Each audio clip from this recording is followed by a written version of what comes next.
ভুল করেও বাড়ির রান্নাঘরে এই 3 ধরনের বাসন কখনোই উল্টো করে রাখবেন না, না হলে বাস্তুদোষ লেগে পথের ভিখারি হতে বেশি সময় লাগবে না।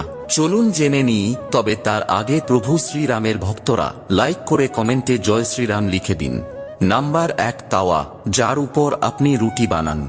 অনেক বাড়িতেই রুটি বানানোর পর এই তাওয়া বা চাটুকে উল্টো করে রেখে দেওয়া হয়, তবে জেনে নিন ঘরে পণ্যের ত্রুটি এবং দারিদ্রতা আসার এটি একটি অন্যতম বড় কারণ হয়ে দাঁড়াতে পারে। তাই সব সময় গরম তাওয়া সোজাভাবে দাঁড় করিয়েই রাখা উচিত।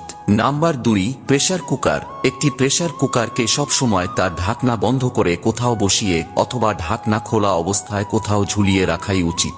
উল্টো অথবা উপর করে প্রেসার কুকার রাখলে তা বাস্তু ত্রুটি এবং বাড়িতে অর্থ সংক্রান্ত সমস্যা বয়ে আনে। এবং নাম্বার 3, কড়া অথবা কড়াই। কড়াই সবসময় ঝুলিয়ে রাখাই উচিত, তা না হলে এই কড়া উল্টো করে রাখলে মৃত্যু পর্যন্ত দারিদ্রতা